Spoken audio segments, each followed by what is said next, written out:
It's been a while since I've recorded a Think Public Relations Espresso, so I wanted to start this morning with one.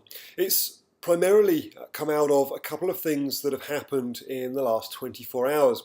It covers a topic that I've spoken about on the blog for a number of times, and expertise and credibility, and what qualifies you.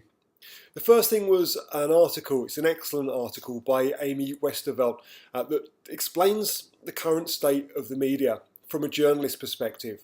And also explains that a lot of the stuff that you read either is written by a ghostwriter, or it's written by somebody with a vested interest in the topic, or it's written by a journalist that frankly doesn't have the time to be able to do the research that might be necessary to make those judgments on expertise and credibility. That's not a criticism of journalists, it's simply an acknowledgement of the situation that they face these days. But it does make it interesting when you read articles that are positioned by people that are experts and realise that the expertise is something which has been provided by the individual. They've provided a biography where they claim to be an expert. There's often very little to substantiate it. And that brings me to the second thing.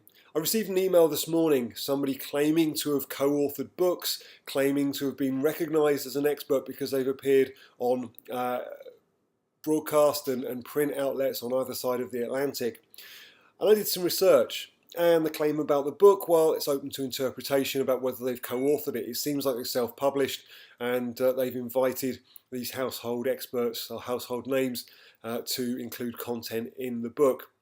And also in terms of media, think about what I said. If you aren't sure that something is really being researched, the journalist hasn't had the time to go to the length of finding out who are the experts. It's simply people providing comment on a topic to fill an increasing amount of space, which the media have online today, both with video, with audio, with print. Then you need to think about whether they really are credible. There are tools out there that claim to be able to do it for you. They claim that an algorithm can tell you whether somebody is trusted, somebody is an expert in a field. I don't think that's the case. I think it's down to you to do the research to make sure that the people that you're trusting are actually worthy of the trust and their expertise is well founded.